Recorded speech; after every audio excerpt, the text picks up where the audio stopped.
पिछली क्लास में हमने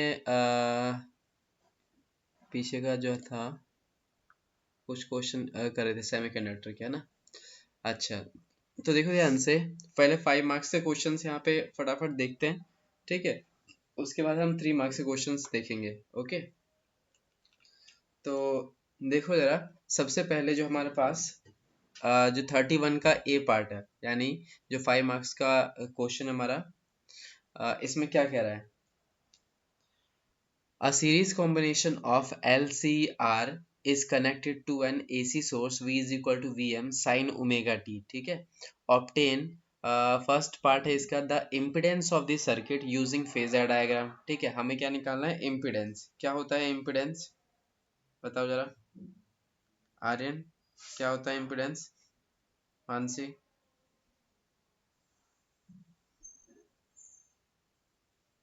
आवाज आ रही है।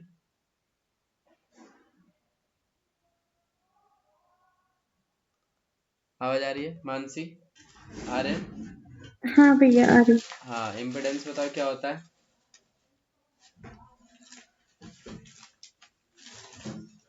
इम्पिडेंस हमारा था effective resistance offered by the LCR circuit, ठीक है।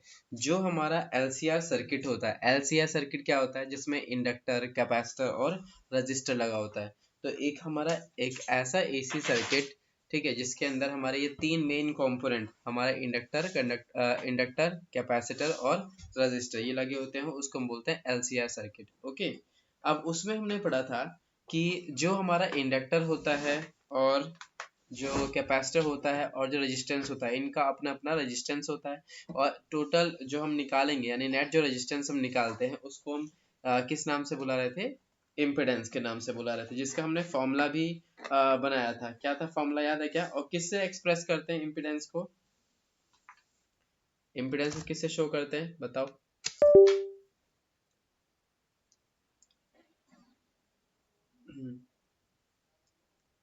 भूल गए, इम्पिडेंस को शो करते हैं हम Z से।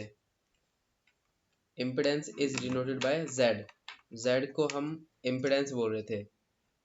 अच्छा, क्या था इम्पिडेंस का फॉर्मूला, अंडर रूट के अंदर आर स्क्वायर प्लस में एक्सएल माइनस एक्सी का होल स्क्वायर। उसमें एक्सएल क्या था बताओ।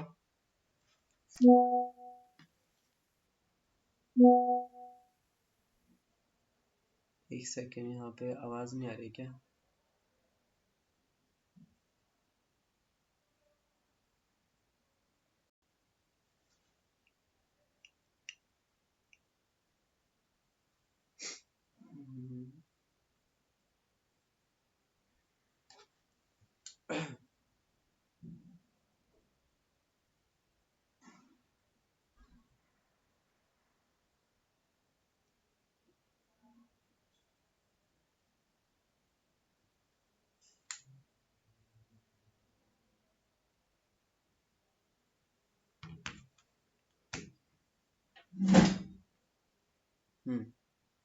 देखो यार, तो जो हमारे पास क्वेश्चन नंबर 31 है,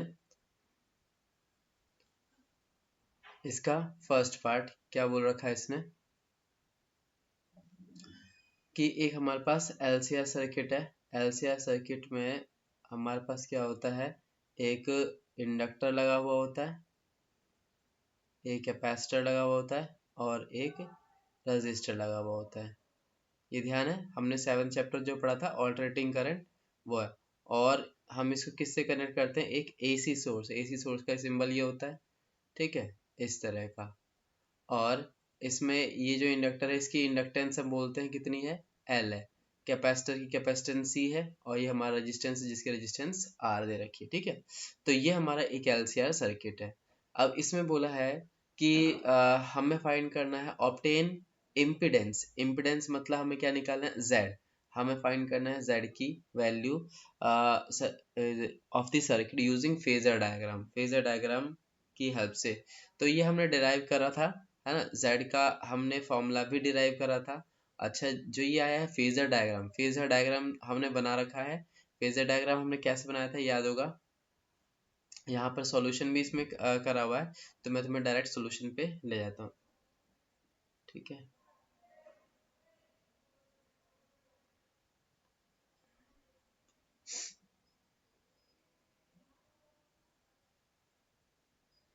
ताकि हमारा टाइम भी कम बचे और जो कोई डाउट हो वो फटाफट इसमें कवर कर लेंगे हम। इसमें से क्वेश्चंस किए थे कुछ मानसी? भैया बायो का प्रैक्टिकल था आज तो उसी का पढ़ रही थी। अच्छा अच्छा, कैसे क्या प्रैक्टिकल? प्रैक्टिकल तो सही गया। अच्छा, मतलब कॉम्प्लेक्स क्वेश्चन तो नहीं पूछ रहे थे वहाँ पे ज्यादा? नहीं जो प्रोजेक्ट फाइल बनाया था ना उसमें से मतलब थोड़े बहुत अच्छा, पूछ रहे थे ऐसे। ओके और जो ओके, प्रैक्टिकल हमने किया था वही क्वेश्चंस पूछ रहे थे। ठीक। तो देखो सबसे पहले यहाँ पे क्या है जो हमारे पास है, देखो इसमें ना आंसर भी है, इसीलिए जो कई ऐसे डेरिवेशन जो हमने कर रखे हैं तो तुम नोट से प्रेफर कर लेना, ठीक है? वरना यहाँ पे शॉर्ट शॉर्ट में भी यहाँ पर डेरिवेशन वगैरह कर रखे हैं, तो यहाँ से अगर हिंट मिलता है तो यहाँ से भी कर सकते हो, ठीक है? तो जहाँ से वैसे नोट्स बना रखे हैं तो वहाँ से प्रेफर करोगे तो जल्दी समझ आ जाते हैं, ठीक है? ये थोड़ा कहीं इसमें थोड़ा ऊपर नीचे वैसे हो सकता है तो कहीं कंफ्यूजिंग ना लगे, लेकिन जो डिफिकल्ट लगता है तुम्हें कि हाँ यहाँ समझ नहीं आ रहा तो नोट्स प्रेफर करो, ठीक है? क्योंकि इतना हमें पेपर वगैरह भी करने हैं और प्रैक्टिस ज़्यादा करना, क्वेश्चन जितने ज़्यादा प्रैक्टिस करोगे उतना ज़्यादा बढ़िया है, ठीक है? तो देखो अभी हमारे पास जो क्वेश्चन था उसमें हमें क्या निकालना था, हमें ऑब्टेन करना था एक्सप्रेशन इम्पीडेंस के लिए किसकी हेल्प से, फेजर डायग्राम की हेल्प से। तो ठीक है, तो ये हम पहला काम करते हैं। तो जैसा कि ये हमारे पास क्या है, एक एलसीआर सर्किट है, इसमें ये क्या है, हमारे पास एक रजिस्टर लगा हुआ है, ये इंडक्टर है और एक ये कैपेसिटर है। हमने पढ़ा था जो हमारे पास रजिस्टर होता है, रजिस्टर जो है उसमें रजिस्टेंस, ये जो हमने हमने लगा रखा है इसके क्रॉस जो वोल्टेज होगा उसको हम किससे शो करेंगे, वी आर से। V R is equal to यहाँ पे क्या है, आई आर, ठीक है? वी आर मतलब वोल्टेज अक्रॉस दी रेजिस्टेंस। और ये क्या है हमारे पास, वी एल, वी एल होता है वोल्टेज अक्रॉस दी इंडक्टर, ठीक है? और ये क्या है, वोल्टेज अक्रॉस दी कैपेसिटर। और हमने पढ़ा था कि जो रेजिस्टेंस के क्रॉस करंट और वोल्टेज होते हैं वो सेम डायरेक्शन में होते हैं, यहाँ पे फेज डिफरेंस कितना होता है, जीरो का। लेकिन अगर हम इंडक्टर के अक्रॉस जाते हैं तो कितना फेज डिफरेंस होता है, 90 डिग्री का, ठीक है? कौन लीड करता है कौन लैग करता है, तो इसमें वोल्टेज जो होता है वो लीड करता है और करंट क्या होता है, लैग करता है। इस वाले में क्या होता है हमारे पास, इसमें हमारा जो कैपेसिटर का केस होता है उसमें वोल्टेज लैग करता है, करंट लीड करता है, ठीक है? तो ये हमने पढ़ा था। और फेजर डायग्राम जो हमने बनाया था, तो याद होगा फेजर डायग्राम में हमने इस तरह का बनाया था, ये वाला जो दिख रहा होगा, जिसमें ये जो हमारे पास है ये क्या है, ये है वी एल माइनस का वी सी। और यहाँ पर ये जो हमारे पास रहता है ये क्या होता है, वी आर, ठीक है? यहाँ पर ये वाला एक्सिस क्या है, यहाँ पे वी आर, और ये क्या, वी एल माइनस वी सी।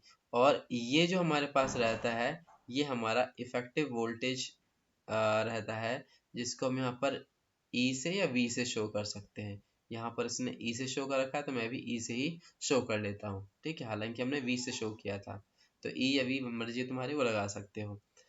तो कैसे हम यहाँ पर फाइंड करते हैं इफेक्टिव जो हमारे पास इम्पिडेंस होता है, तो देखो ध्यान से, सबसे पहले जो हमारे पास जो नेट वोल्टेज है V वो किसके इक्वल हो जाएगा, तो वो हमारे पास इक्वल हो जाएगा, यहाँ पर देख सकते हो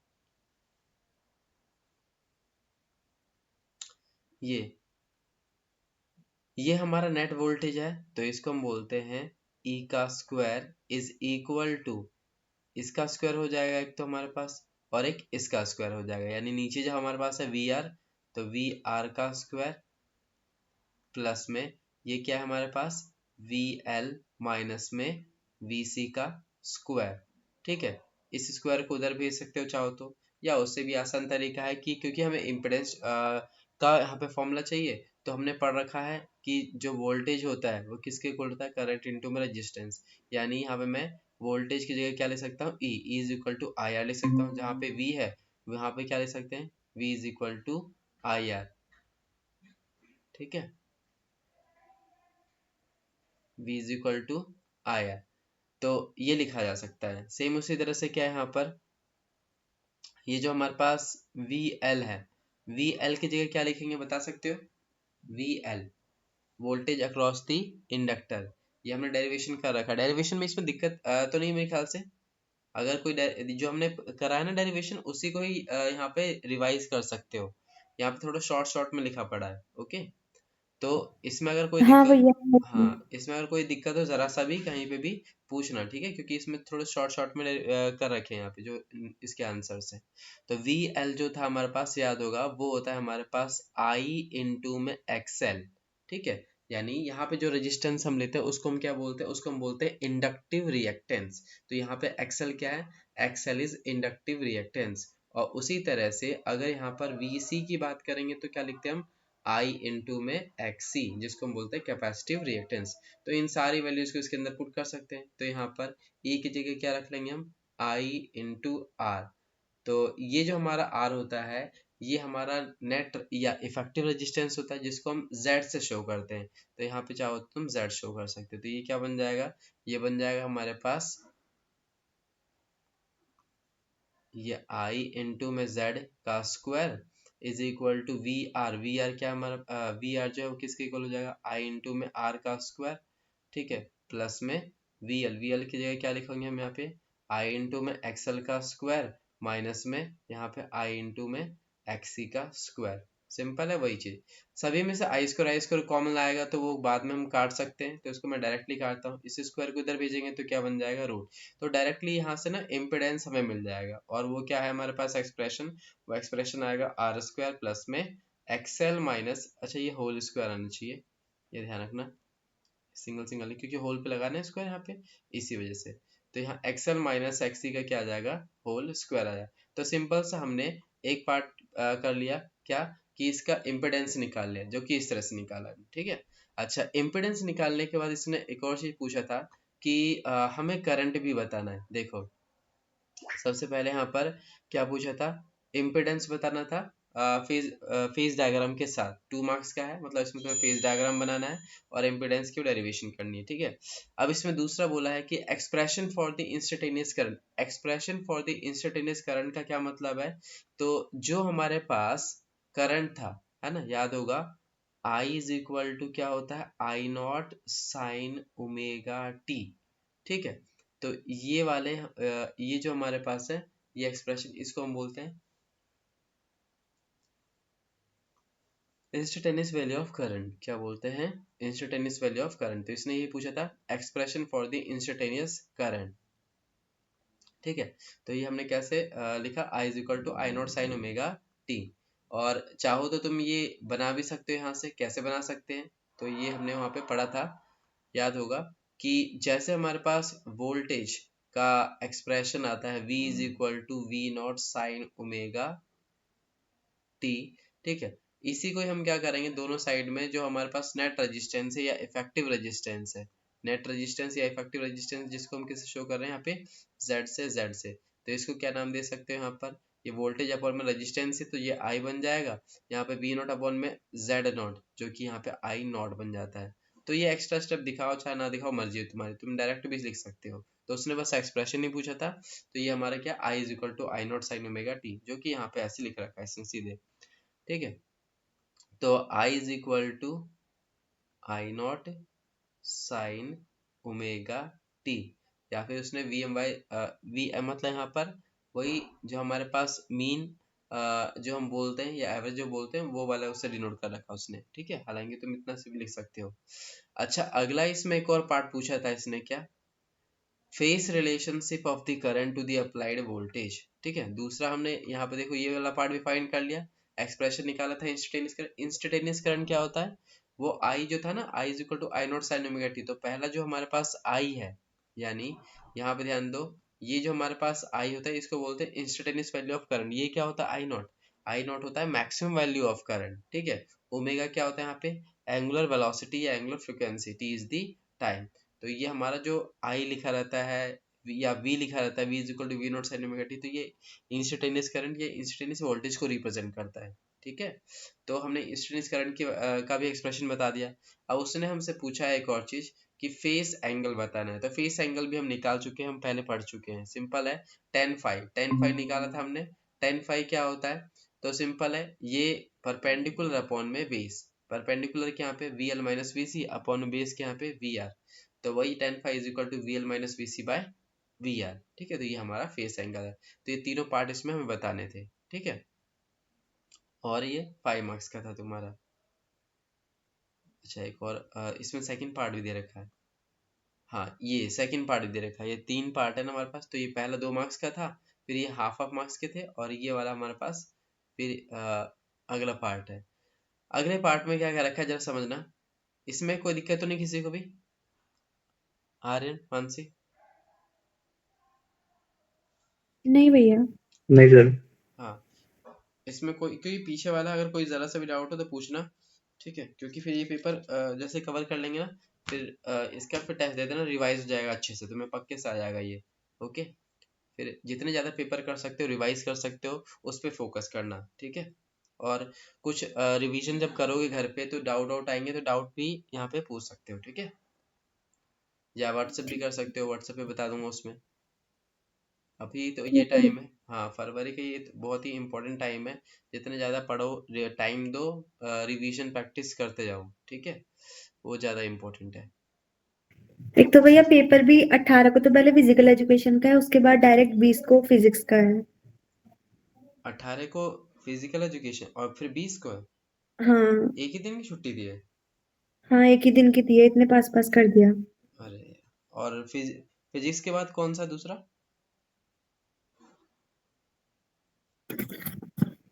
उसके बाद शायद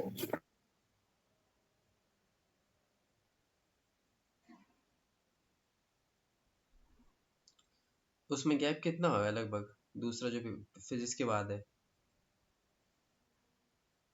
या सब में ही गैप कम कर दिया है?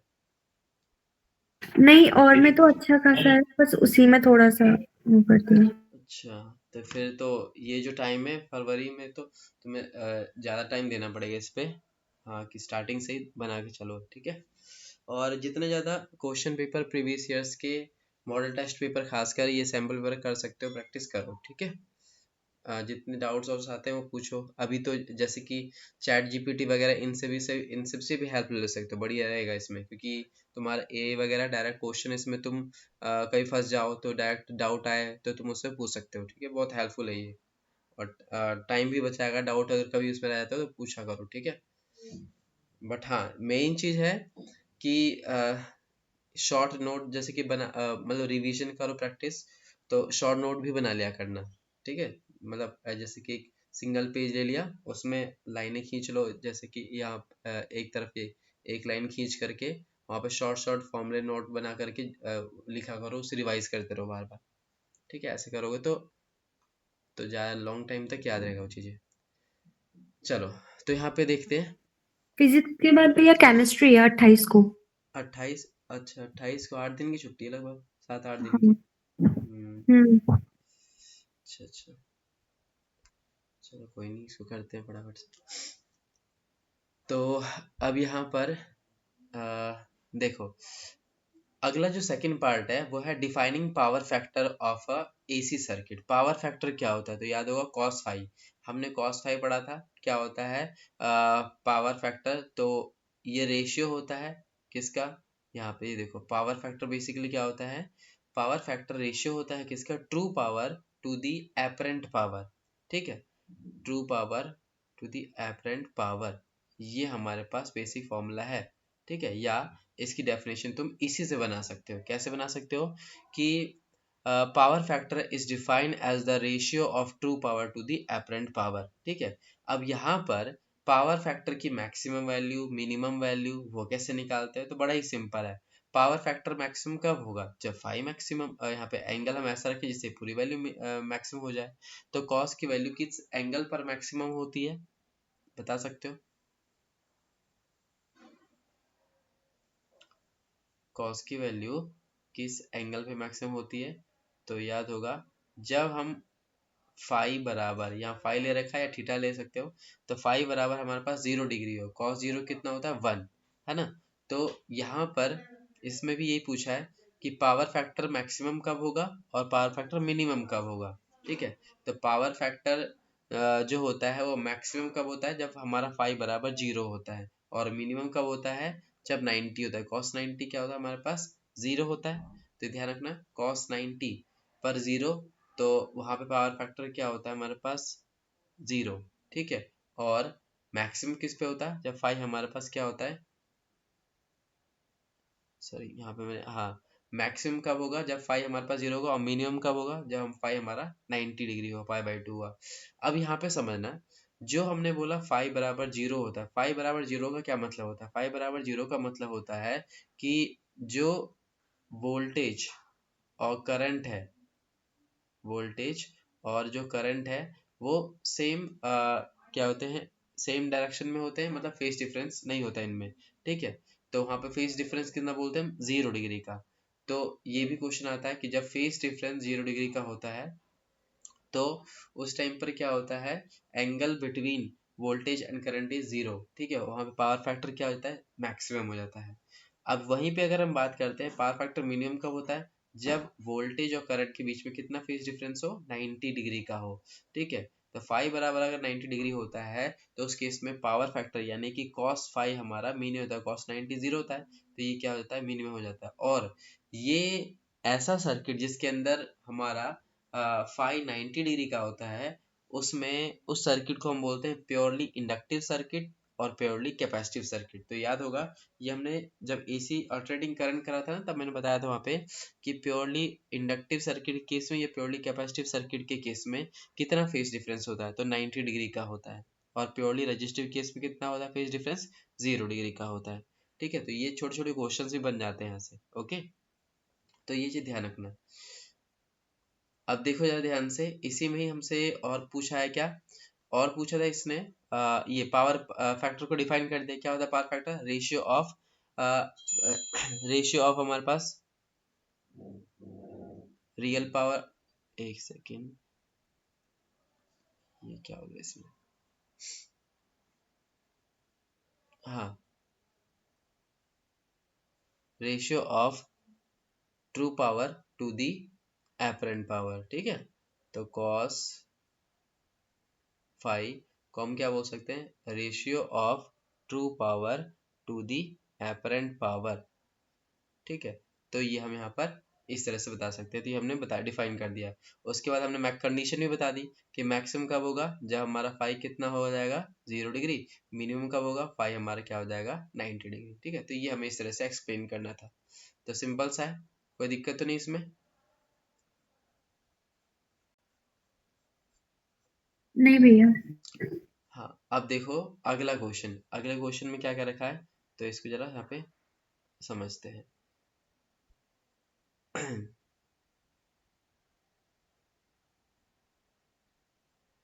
देखो 31 का हमने कर लिया, इसका और में जो है वो भी हम यहाँ पे करने वाले हैं, ठीक है। इसके और वगैरह सबको ही करोगे ताकि कौन सा क्वेश्चन आ जाए, तो ये हमें तो पता नहीं, तो इस वजह से देखो बी वाले पार्ट में बोल रखा है prove that the voltage is ahead of current in phase by pi by 2 radian in an AC circuit containing an ideal inductor, ठीक है। यहाँ पे क्या बोल रहा है कि जो हमें क्या कहते हैं, प्रूव करना है कि वोल्टेज के बीच में और करंट के बीच में फेज डिफरेंस कितने का है? पाई बाय 2 का है, 90 का है। किस केस में? एक आइडियल इंडक्टर केस में, मतलब एक ऐसे सर्किट की बात कर रहा है जिसके अंदर प्योरली एक इंडक्टर लगा हुआ है, ठीक है। और उसमें फेज डिफरेंस अभी मैंने जस्ट बताया था और हमने पढ़ा था कि प्योरली इंडक्टर के केस में फेज डिफरेंस कितने का होता है? 90 डिग्री का। उसने दे भी रखा है कि फेज डिफरेंस यहाँ पे कितने का है? 90 डिग्री का है, ठीक है। तो इसके इसके लिए हमें बताना है, एक्सप्रेशन बताना है वोल्टेज और करंट के बीच में, ठीक है। तो वोल्टेज और करंट का एक्सप्रेशन हमने डिराइव कर रखा था, याद होगा। तो वही यहाँ पर एक्सप्रेशन को डिराइव करके दिखाना है, ठीक है। तो इसका सॉल्यूशन भी देख लेते हैं फटाफट से, है ना। क्विकली यहाँ पे सॉल्यूशन यहाँ पे देख लोगे तो आइडिया लग जाएगा।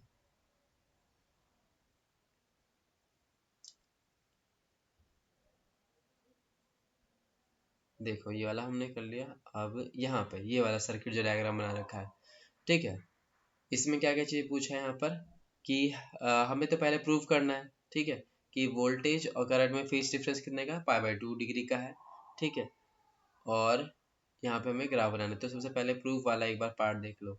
देखो प्रूफ वाला पार्ट जो डेरिवेशन में करा उससे भी कर सकते हो, या इससे भी एक आसान सा तरीका है, वो भी हम यहाँ पर यूज कर सकते हैं। ठीक है, तो यहाँ पर मैं ये वाला तरीका भी तुम्हें बताता हूँ। जैसे कि अभी हमने बात करा था कि ये एक, क्योंकि प्योरली इंडक्टिव सर्किट है तो इसमें एक इंडक्टर लगा हुआ है, ये एल। ठीक है, और इसमें ये हमारा क्या है, ये सोर्स है, ईएमएफ ई। अब यहाँ पर ये पूरा एक क्लोज पाथ है। देखो ध्यान से, हमें यहाँ पर क्या बताना है, हमें यहाँ पर बताना है फेज डिफरेंस कितने का आना चाहिए, 90 डिग्री। किस किस के बीच में, यहाँ पर जो हमारे पास वोल्टेज है और करंट है उसके बीच में फेज डिफरेंस 90 का आना चाहिए। ठीक है, तो ये जो इंडक्टर है और इस इंडक्टर के अक्रॉस जो करंट वोल्टेज होगा उसके बीच में 90 का फेज डिफरेंस कैसे आएगा। तो समझो, ये पूरा हमारा जो क्लोज पाथ है इसमें दो ही एलिमेंट है। कौन से दो एलिमेंट है, एक तो है एक एसी सोर्स और दूसरा कौन सा एलिमेंट है, ये इंडक्टर है।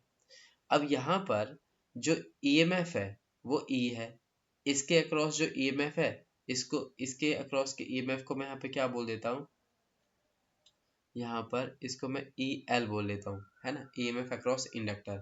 और ये क्या है, सोर्स से जो ईएमएफ मिल रहा है वो वाला है।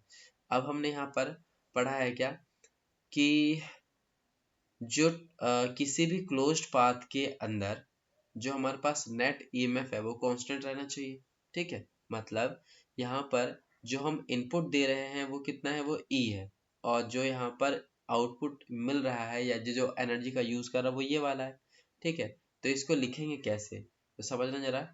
अगर मैं ये एक पूरा क्लोज्ड पाथ ले लूँ तो ये ईएमएफ, और यहाँ पर हम इसके क्रॉस जा रहे हैं तो ये क्या है, ये इनपुट वाली एनर्जी हो गई और ये आउटपुट वाली एनर्जी हो गई, यानी कि जो एनर्जी को खर्च कर रहा है। तो यहाँ पर हम क्या लगा सकते हैं, माइनस लगा सकते हैं, माइनस में यहाँ पर ई एल, और दोनों का सम किसके इक्वल आ जाएगा, जीरो के इक्वल आ जाएगा। ठीक है, या ये हमने कौन सा लॉ लगाया, तो याद होगा किरचॉफ्स लूप, जो लूप रूल होता है वो हमने लगाया है। ठीक है, अगर इसको ऐसे समझते नहीं हो तो ऐसे भी समझ सकते हो कि जो हमारा सोर्स है, इसी सोर्स की हेल्प से ही यहाँ पे ये एनर्जी यूज हो रही है। ठीक है, और फिर जा करके यहाँ पे जा रही है। तो यहाँ पर हम क्या बोल सकते हैं, तुम इसको चाहो तो ऐसे भी लिख सकते हो इनिशियली कि ये हमारा पास क्या है, ये इनपुट है और ये वाला हमारे पास क्या, आउटपुट है। तो दोनों के इक्वल भी रख सकते हो, और इसी को उठा के इधर ले क्या होगा, तो ई माइनस में E L is equal to zero हो जाएगा। ठीक है तो देखो यहाँ पर ये जो हमारा ईएमएफ है वो तो ई है, ये क्या है, ये है इंडक्टर के अक्रॉस का ईएमएफ। इंडक्टर के अक्रॉस का जो ईएमएफ होता है वो हम जानते हैं वो कितना होता है, वो होता है हमारे पास E is equal to L D I by D T. ठीक है, ये एक्सप्रेशन हमने पढ़ा था। ठीक है, जब हमने इंडक्टर जो सर्किट में लगाया था तो चेंज इन करंट की वजह से क्या है, हमें ईएमएफ मिलता है। तो बस ई एल की जगह से इसको रख लेंगे तो ये आ जाएगा ई माइनस में L D I by D T is equal to zero. यहाँ तक कोई दिक्कत तो नहीं, ये चीज समझ आया, कोई डाउट तो नहीं, आर्यन, मानसी? हाँ भैया। ठीक है तो देखो, अब यहाँ पर थोड़ा सा बस सिंप्लीफाई करना और कुछ भी नहीं करना। सबसे पहले तो यहाँ पर देखो, हम इस वाले पार्ट को उठा करके उधर भेज सकते हैं। तो मैं इसको उठा के ऐसा करता हूँ, E is equal to L D I by D T, और L को इसके नीचे भेज देता हूँ मैं, ये L जाएगा इसके नीचे तो हो जाएगा E बाई एल, और यहाँ पर D I by D T. ठीक है, अब डी टी को उठा के इधर भेज देते हैं। ऐसा क्यों कर रहे हैं हम यहाँ पर करंट का एक्सप्रेशन निकालने वाले, तो डी टी को उठा के इधर भेजेंगे तो ये हो जाएगा, ये हो जाएगा हमारे पास यहाँ पर, ये डी टी साइड आ जाएगा तो ये हो जाएगा E बाय एल इंटू में D T is equal to D I. ठीक है, या इसको ऐसे लिख सकते हो, डी आई को मैं पहले रख देता हूँ, is equal to E by L into D T. ठीक है, अब यहाँ पर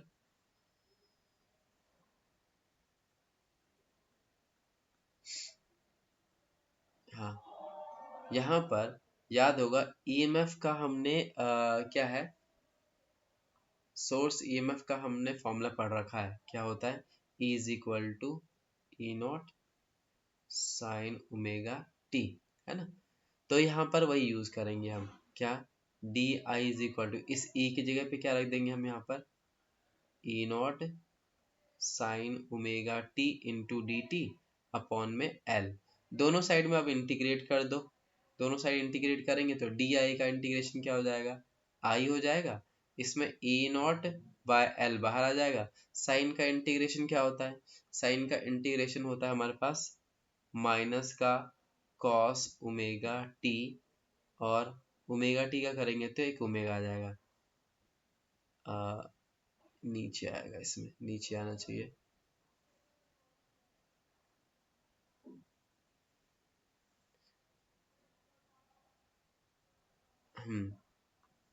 ये आता है नीचे।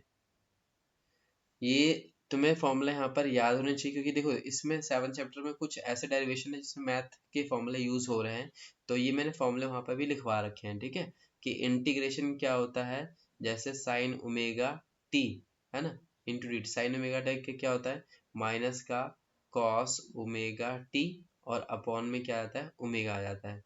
तो ये कुछ ऐसे ऐसे फॉर्मूले हैं जो तुम बार बार डील नहीं करते हो, लेकिन ये आ रहे हैं, तो इसलिए ना जो शॉर्ट नोट्स मैंने बोले वहां पर ये लिख लिया करो, ठीक है, क्योंकि फिर बाद में ना जब रिवीजन करोगे तो ये फॉर्मूले भूल जाओगे, इसीलिए इसे लिख लिया करो, ठीक है, ये याद रहेंगे ऐसे।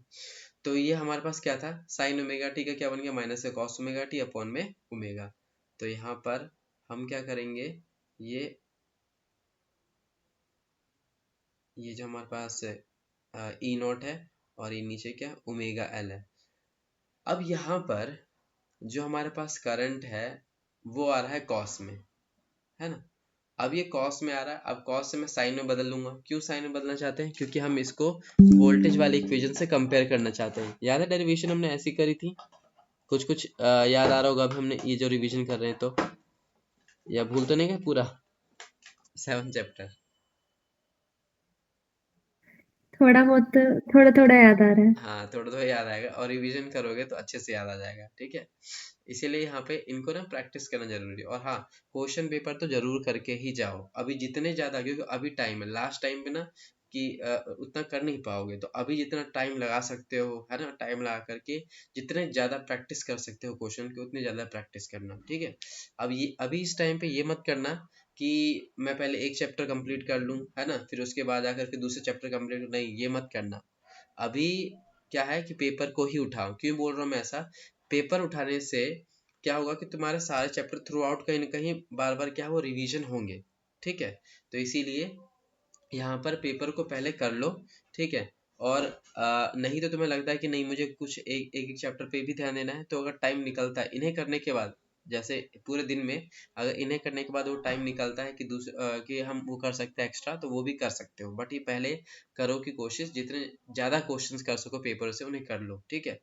क्योंकि देखो कई जगह ऐसा होगा डाउट तुम्हें आएगा, ठीक है, डाउट वगैरह आएगा तो तुम वहां फंसोगे, तो तुम वहां पर, जैसे मैंने बताया चैट जीपीटी वगैरह बहुत अच्छा टूल है यहाँ पर, अभी, कि तुम उसमें डाउट पूछोगे और फटाक से तुम्हें आंसर दे देता है वो, ठीक है। तो वहां से हेल्प लो, है ना, और जितने ज्यादा प्रैक्टिस कर सकते हो, ठीक है, उतने ज्यादा प्रैक्टिस करो, ये बहुत ज्यादा टाइम है इम्पोर्टेंट, ठीक है। लास्ट टाइम पे बहुत वो हो जाता है टेंशन कि हाँ क्या क्या करना है क्या नहीं करना है, ठीक है। तो इसीलिए बहुत ध्यान सभी से लग जाओ काम पे, ये सभी सब्जेक्ट के लिए है तो, ठीक है। तो यहाँ पर पढ़ना स्टार्ट कर दो। अब देखो क्योंकि हम करंट की इक्वेशन साइन में चाहते हैं, तो यहाँ पर ना हमारे पास एक फॉर्मूला होता है। कौन सा फॉर्मूला होता है, तो ये भी मैंने वहाँ पे 7 चैप्टर में लिखवा रखा है, ठीक है। तो इस कॉस को साइन में बदलने के लिए हम क्या करते हैं, हम सबसे पहले फॉर्मूला यूज करेंगे साइन 90 माइनस थीटा, थीटा यहाँ पे क्या हमारा ओमेगा टी। तो इसको मैं यहाँ पर थोड़ा पीछे करके देता हूँ।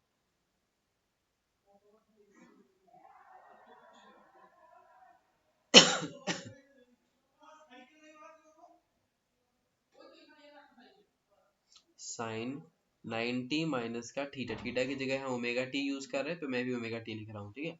तो साइन 90 माइनस थीटा क्या होता है, वो होता है हमारे पास कॉस थीटा, यानी कि कॉस ओमेगा टी। तो ये चीज हम यूज करेंगे यहाँ पे, मतलब जहाँ पे cos ओमेगा टी है उसकी जगह मैं ये लिख सकता हूँ, ठीक है। तो हम यहाँ पर cos की जगह इसको उठा के लिए साइन के टर्म में क्यों बदल रहे हैं, इसका रीजन मैंने बताया था तुम्हें, क्योंकि जो वोल्टेज की इक्वेशन होती है वो इक्वेशन क्या थी हमारे पास, वो इक्वेशन थी ई नॉट साइन ओमेगा टी, यानी वोल्टेज वाली इक्वेशन साइन के टर्म में थी, तो हम चाहते हैं करंट वाली इक्वेशन भी साइन के टर्म में, इसी वजह से हम cos को साइन में बदल रहे हैं और कोई रीजन नहीं इसमें, ठीक है। तो इसीलिए इस cos की जगह पहले इस साइन को हम लिखने वाले हैं, तो ये बन जाएगा हमारा I is equal to E naught, और ध्यान दो तो ये हमारे पास एक यहाँ पे टर्म बनता है, कौन सा टर्म बनता है, तो ये हमारा बनता है एक्सएल, ठीक है। ओमेगा एल क्या होता है यहाँ पे, एक्सएल, एक्सएल क्या है, inductive reactance offered by the inductor, ठीक है। तो ये हमारा एक्सएल बन जाएगा, और यहाँ पर क्या है माइनस का cos ओमेगा टी, cos की जगह क्या लिखेंगे हम यहाँ पर sine pi by two minus का ओमेगा टी। अब इस माइनस को बस अंदर भेजना है, तो जो नेगेटिव का वो पॉजिटिव का हो जाएगा और ये वाला नेगेटिव का हो जाएगा, मतलब ये पीछे चला जाएगा, तो ये माइनस अंदर के साइन को बदल देगा। तो हमारा फाइनल जो एक्सप्रेशन आएगा वो कैसा आ जाएगा, इसमें फाइनल एक्सप्रेशन इस तरह से दिखेगा, i is equal to E naught upon में एक्सएल, यहाँ पर साइन, ये माइनस क्या है तो इसको प्लस का कर देगा, तो ये आ जाएगा ओमेगा टी माइनस का पाई बाय टू, और यहाँ पर ये जो ई नॉट अपॉन में एक्सएल है इसी को हम क्या बोलते हैं, इसी को हम बोलते हैं यहाँ पर आई नॉट, तो ये पूरा टर्म हमारा क्या है यहाँ पर आई नॉट है, तो ये हो जाएगा i is equal to I not sine omega t minus का पाई बाय टू, ठीक है। तो देखो जरा ध्यान से, जो करंट की इक्वेशन आई है इसमें क्या रहा है पाई बाई टू, ठीक है, और वोल्टेज की इक्वेशन क्या थी हमारे पास, तो E is equal to E naught sine omega T, तो कितने का फेज डिफरेंस आया, हमारे पास फेज डिफरेंस आया 90 का, तो याद होगा प्योर इंडक्टर के केस में 90 का फेज डिफरेंस आता, और कौन लैग कर रहा है इसमें बताओ मुझे जरा, करंट लैग कर रहा है कि वोल्टेज,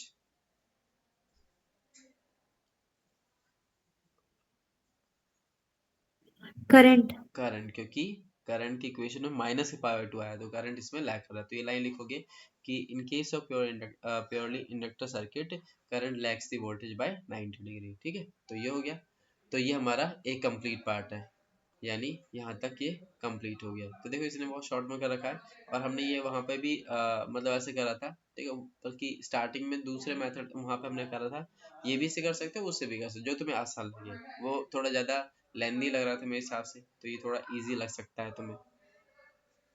अच्छा, अब इसी में ही एक और पार्ट पूछा था, वो देख लो, क्या रखा कि drawing graph showing the variation of magnitude of induced EMF with rate of change of current, ठीक है। तो ये भी सिंपल सा है, इसमें बस तुम्हें फॉर्मूले ध्यान रखने हैं यहाँ पर कैसा है, इंड्यूस्ड ईएमएफ मतलब ई, ठीक है, rate of change of current, rate of change of current के साथ क्या रिलेशन है, तो हमने पढ़ा था E is equal to minus का l D I by D T, तो यहाँ पे L तो कांस्टेंट है, ठीक है, तो L अगर यहाँ पे कांस्टेंट है तो इसको हम क्या बोल सकते हैं, E is directly proportional to D I by D t, यानी जो हमारे पास rate of change of current है उसके ये डायरेक्टली प्रोपोर्शनल, यानी कि अगर ये वाली वैल्यू बढ़ेगी तो ईएमएफ भी यहाँ पे बढ़ेगा, तो लीनियरली यहाँ पे क्या है, ये डायरेक्टली प्रोपोर्शनल दिखाई दे रहा है, ठीक है। अब यहाँ पर इसने एक चीज क्या रखा था, क्या, कि ग्राफ हमें जो बनाना है वो 12 मिली हेनरी और 24 मिली हेनरी के रिस्पेक्ट में बनाना है, मतलब दो, ये मिली हेनरी क्या होती है, ये इंडक्टेंस दे रखा हमें, ठीक है, एक 12 मिली और एक 24, तो जो हमारे पास L अगर 12 है ना, और 24 है तो कैसा बनेगा, तो वही इसी से ही हमें रिलेशन मिल जाएगा, जैसे E इज इक्वल टू, वही पढ़ा था हमने, माइनस का L D I by D T, तो अगर हम माइनस साइड, माइनस मतलब वो डायरेक्शन को अपोजिट डायरेक्शन की वजह से लगाते, तो मैग्नीट्यूड को अगर लोगे तुम यहाँ से माइनस को हटा दो तो यहाँ पर L दिख रहा है, अब ये L क्या है, L यहाँ पर इंडक्टेंस एक बार 12 ले लेंगे, ठीक है, मान लिया 12 ले लिया, तो EMF rate of change of current के अभी भी डायरेक्टली प्रोपोर्शनल केस में क्या बनता है, एक स्ट्रेट लाइन बनता है, तो ये हमने स्ट्रेट लाइन बनाया, और यहाँ पे किसके लिए 12 मिली हेनरी लिख दिया हमने, ठीक है। अगला अगर L होगा वो उसको क्या करेगा और बढ़ा देगा, तो यहाँ का जो स्लोप है ये तुम्हें यहाँ पे दिखेगा, मतलब थोड़ा सा इसे ऊपर दिखा देना और कुछ नहीं, और वो भी कैसा होगा, स्ट्रेट लाइन होगा, तो ये सिंपल सा ही ग्राफ बन जाता है, किस किस के बीच का ग्राफ है, ईएमएफ के बीच में और rate of change of current के बीच में, ठीक है। अगर वो ना कहता सीधे कि सिर्फ ई और D I by D T के बीच अगर आप बना तो एक ही लाइन हम खींच देते हैं यहाँ पे कि लीनियरली, क्योंकि ये डायरेक्टली प्रोपोर्शनल थे इस वजह से, तो लीनियर ग्राफ बना के हम दिखाते हैं। लेकिन अगर वो पूछ रहा है कि L1 हमारे पास कितना है 12 है, L2 हमारे पास 24 है, ठीक है, अगर मान लो L3 आता मान लो 30, तो यहाँ पे बना देते हम ऐसे करके इधर खींच देते, ठीक है। तो वो था, तो ये हमने ग्राफ बना दिया ई और डी आई अपॉन डी टी के बीच का। अब दूसरा इसमें क्या पूछा था कि एनर्जी स्टोर्ड का, यहाँ पे देखो जरा किसके बीच का ग्राफ है, energy stored in the inductor with current और एनर्जी स्टोर्ड का बना था। अब देखो इसके लिए ना यहाँ पे ये जब भी ग्राफ वगैरह पूछते हैं, कॉन्सेप्ट वाले क्वेश्चन है, जब भी पूछेगा तो ये तुम्हें फॉर्मूले फटाफट क्लिक होने चाहिए माइंड में कि कौन से फॉर्मूले पर ये बेस्ड है। तो एनर्जी स्टोर्ड हमने पढ़ा था, उसमें वो था, याद होगा, यू यहाँ पर करंट के साथ जो रिलेशन था हमारे पास एनर्जी स्टोर, हाफ, जरा U is equal to half L I का स्क्वायर, याद है ऐसा कुछ हमने पढ़ा था, energy stored in the inductor. U जिसमें होता है हमारे पास एनर्जी, L होता है इंडक्टेंस, I क्या करंट, ये एनर्जी L तो कांस्टेंट है, ये भी कांस्टेंट है, तो डायरेक्टली यहाँ पे लिखा जा सकता है U is directly proportional to I का स्क्वायर। अब आई पे स्क्वायर है, जिस पे भी स्क्वायर होता है खासकर वो कर्व शेप लेता है, ठीक है, यानी पैराबोलिक शेप लेता है। तो यहाँ पे एनर्जी और करंट का जो स्क्वायर है उनके बीच का ग्राफ कैसा है, कर्व शेप में जाएगा, जो कि नीचे दिखाया गया है। तो इसीलिए यही जैसे फॉर्मूले ना, इनको वही शॉर्ट नोट यानी एक सिंगल पेज ले लो, उसमें ना ऐसे कंपार्टमेंट बना दो, है ना, जैसे लाइन खींच के, एक लाइन खींच दी, यहाँ पे हमने दूसरी लाइन खींच दी, तो 3 कंपार्टमेंट बन जाएंगे, और उनमें छोटे छोटे फॉर्मूले लिख दो, छोटे छोटे करके लिखोगे, ताकि वो एक शीट पे लिखे रहेंगे तो अच्छे से याद रहेगा, ठीक है। ये मैं क्यों बता रहा हूँ, क्योंकि बहुत सारे फॉर्मूले, सारे चैप्टर एक साथ आने हैं पेपरों में, और इतने सारे फॉर्मूले जो है वो एक साथ मत लिखना, जो चैप्टर जो क्वेश्चन कर रहे हो वो लिखा और उसी टाइम पे उसे याद करने की कोशिश करो, ठीक है। फिर जा करके उसे डेली जो है रिवीजन करते रहे, एक बार नजर फेर लिया करो उन पेजों पे, तो वो याद रहेंगे तुम्हें, ठीक है। तो ये तभी जा करके फॉर्मूले वगैरह याद रहेंगे लॉन्ग टर्म तक। तो देखो, तो यहाँ पे ग्राफ की बात आती है, ग्राफ हमारे पास कैसा होगा, तो देखो ये तो था हमारे पास क्या, ई के बीच में और D I by D T. अब हमें एनर्जी और करंट के बीच में, तो मैंने बताया पैराबोलिक जाएगा कुछ, तो ये ग्राफ ऐसे जाएगा उठ के, और ये दूसरा यहाँ पे 24 होगा, यहाँ पे इसने 30 लिख रखा है, ये 24 वाला है, एक 12 वाला था, एक 24 वाला था, ठीक है। तो 12 वाला थोड़ा इधर नीचे और 24 वाला थोड़ा ऊपर, ऐसा है। तो ये हमारा ग्राफ क्या है, एनर्जी और करंट के बीच में। ये समझ आया ग्राफ ऐसा, और ये क्यों बना, कोई दिक्कत तो नहीं इसमें, आर्यन, मानसी, कोई डाउट तो नहीं इन दोनों ग्राफ में किसी में। भैया एक बार फिर से बता दो। देखो पहले समझ लो, जैसे कभी भी हमारे पास x is directly proportional to y आता है ना, डायरेक्टली प्रोपोर्शनल होता है तो क्या होता है इस केस में, डायरेक्टली प्रोपोर्शनल होता है तो हमने पढ़ा था ना स्ट्रेट लाइन बनता है, जैसे हमने पढ़ा था v is directly proportional to I, है ना, ओम्स लॉ पढ़ा था हमने। तो v is directly proportional to I में क्या होता है, v is equal to I R, तो उसका हमने बनाया था एक v और एक I और एक स्ट्रेट लाइन बनाया था। उसी तरह से कभी भी अगर जैसे इस केस में बोला है कि E is directly proportional to D I by D T, अब देखो E और D I by D T क्या है, वो डायरेक्टली प्रोपोर्शनल में तो है, ये L कांस्टेंट है, तो ये डायरेक्टली प्रोपोर्शनल में कैसे ग्राफ बनेगा, वो स्ट्रेट लाइन जाएगा। तो ये स्ट्रेट लाइन ही बनाया है हमने, दो क्यों बनाया, क्योंकि दो L की वैल्यू दे रखी थी, एक 12 दे रखा था, एक 24, तो इसीलिए हमने एक स्ट्रेट लाइन 12 के लिए बनाया और एक बनाया हमने 24 के लिए। तो ये किस किस के बीच का ग्राफ है, E के बीच का और D I by D T के बीच का। अब दूसरा हमारा है एनर्जी, एनर्जी में जब भी ऐसा आ जाए कि x is directly proportional to y का स्क्वायर, यानी किसी एक पे स्क्वायर हो, किसी एक पे स्क्वायर होता है तो वो हमेशा कैसे बनता है, पैराबोलिक टाइप में बनता है, ठीक है। अब यहाँ पे हम जो ले रहे हैं वो जीरो से स्टार्ट कर रहे हैं, तो इसीलिए हम एक ही पार्ट को शो करेंगे, दूसरे को नहीं शो करेंगे, ठीक है। तो यहाँ पर क्या था कि energy is equal to half L I का स्क्वायर। अब ये एनर्जी है, ये करंट है, और ये दोनों कांस्टेंट है, तो इसको डायरेक्टली प्रोपोर्शनल बना लेता हूं मैं, तो u is directly proportional to क्या आ जाएगा, i का स्क्वायर।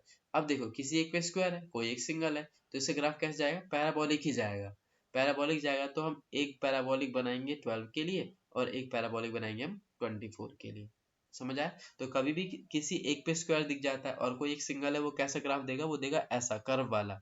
लेकिन दोनों ही सिंगल है यहाँ पे, तो कैसे देगा? स्ट्रेट लाइन वाला देगा। ठीक है, समझ आया ये चीज? हाँ भैया। हाँ, तो ये चीज यहाँ पर ग्राफ के लिए था।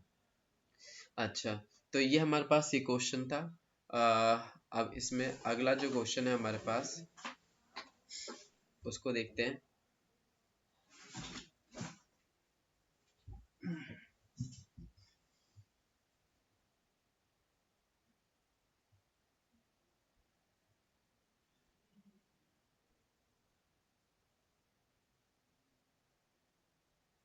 हाँ, तो ये हमने दोनों पार्ट कर लिए हैं, है ना? इसके ये वाले भी हो गए।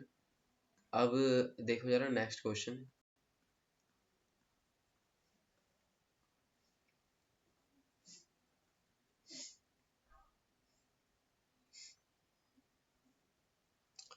A parallel plate capacitor A of capacitance C is charged by a battery to a potential V. The battery is disconnected and an uncharged identical capacitor B is connected across it. Calculate the uh, capacitor A, the new value of the charge, potential difference, energy stored. ठीक है, ये हमें बताना है। फिर दूसरे में क्या कह रहा है? Draw the pattern of electric field lines due to positively charge conducting sphere and an electric dipole. हमने इलेक्ट्रिक डाइपोल के लिए इलेक्ट्रिक फील्ड बनाया था और एक पॉजिटिवली चार्ज स्फीयर के लिए बनाया था, याद होगा। ठीक है, अच्छा ये वाला क्वेश्चन कैसे होगा, पहले इस पे बात करते हैं। एक हमारे पास पैरेलल प्लेट कैपेसिटर है ना? हमने हमारे पास क्या देखा? एक कैपेसिटर है और इस कैपेसिटर को पहले हमने करा चार्ज, हमने चार्ज कर दिया। अब ये जब चार्ज हो गया है तो इसको हमने दूसरे कैपेसिटर के साथ लगा दी। ये कैपेसिटर हमारा ए, दूसरा कैपेसिटर कोई हमारा है बी, इसको इसके साथ अटैच कर दिया। तो क्या होगा? इसके साथ अटैच करेंगे तो चार्ज अब क्या होगा? इधर आना स्टार्ट हो जाएंगे, इस पे भी आ जाएंगे और इक्विलिब्रियम वाली कंडीशन पर आ जाएंगे, तो चार्ज क्या है? दोनों डिस्ट्रीब्यूट हो जाते हैं। तो जैसे ही इसको इसके साथ हम कनेक्ट करेंगे तो चार्ज क्या होगा? इक्विलिब्रियम में आएगा और चार्ज इसके ऊपर भी डिस्ट्रीब्यूट हो जाएगा। तो दोनों पे क्या होगा? इक्वली इक्वली चार्ज आएगा। तो अब नया चार्ज क्या होगा? इसने पूछा है calculate the capacitor A the new value of charge. New value of charge क्या होगी? तो चार्ज हाफ हो जाएगी। पहले अगर Q थी तो अब क्या हो जाएगी? Q by T, sorry Q by to.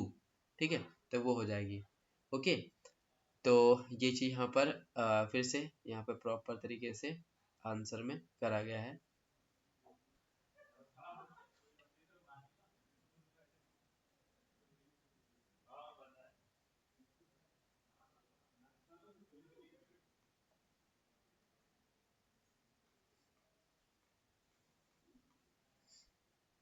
ये देखो, चार्ज विल बिकम हाफ। ठीक है, क्यों चार्ज हाफ हो जाएगा? Charge will flow from capacitor A to capacitor B till they active equilibrium. ठीक है, तो वो चार्ज क्या हो जाएगा? हाफ हो जाएगा। अब चार्ज हाफ हो गया, ठीक है ना? कैपेसिटेंस पे क्या फर्क पड़ेगा? है ना, कैपेसिटेंस पे जो है वो चेंज होगा नहीं होगा? ठीक है, तो यहाँ पर वो चीज यहाँ पर दे रखी है। देखो, सबसे पहले अगर हम बात करते हैं कि दोनों को हमने जब कनेक्ट कर दिया है तो दोनों का पोटेंशियल क्या हो जाएगा? कॉमन हो जाएगा। तो दोनों का कॉमन पोटेंशियल अगर होगा तो यहाँ पर हम पोटेंशियल कैसे निकाल सकते हैं? जब हमें चार्ज और उनकी कैपेसिटेंस पता है तो हमें सिंपल सा एक फॉर्मूला पता था, कौन सा? Q is equal to C V, या फिर कह लो V इज इक्वल टू क्या होता है? Q बाय सी। Q क्या है इसमें? Q है टोटल चार्ज। टोटल चार्ज कौन सा? तो पहले कैपेसिटर का चार्ज है Q है, दूसरे कैपेसिटर का चार्ज है B। पहले कैपेसिटर का कैपेसिटेंस है Ca, दूसरे का है Cb। तो ये हमें मालूम है पहले से। ठीक है, उसने हमें पहले क्या क्या रखा है कि जो हमारे पास यहाँ पर अच्छा इसने दे रखा है यहाँ पे क्या?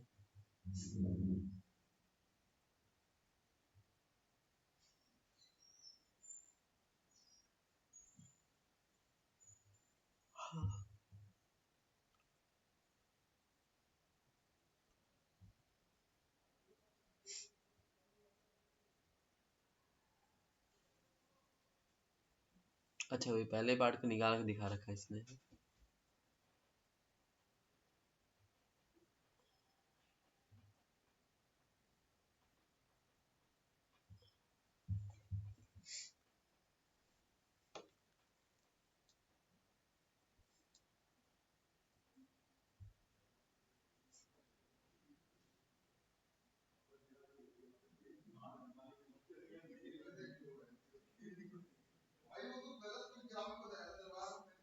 पहले वाला चार्ज हमारा किसी से कनेक्ट था नहीं, है ना? अच्छा,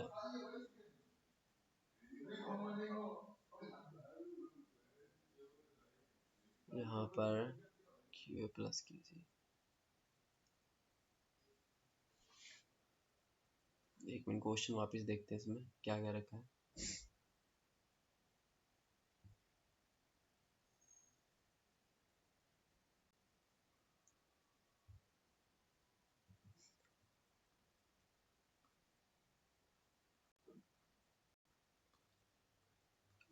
हम्म A parallel plate capacitor A of capacitance C is charged by a battery to a potential V। अच्छा, पहले कैपेसिटर को पोटेंशियल V तक हमने क्या कर दिया है, चार्ज कर दिया है, ठीक है। फिर क्या कह रहा है, द बैटरी इज डिसकनेक्टेड। अब बैटरी को हमने डिसकनेक्ट कर दिया, उसे हटा दिया है। And uncharged identical capacitor B is connected across it. और फिर हमने क्या करा, इस कैपेसिटर को बी से कनेक्ट कर दिया है। Calculate for the capacitor A the new value of charge. अब इसके लिए चार्ज क्या होगा वो हमें बताना है, पोटेंशियल डिफरेंस और एनर्जी स्टोर भी बताना है। अच्छा, इसमें देखो यहाँ पे पहले वाले पर चार्ज हम मान सकते हैं कोई क्यू ए है ना। दूसरे वाले पर क्यू बी पर कितना है इनिशियली चार्ज, वो 0 दे रखा है, ठीक है।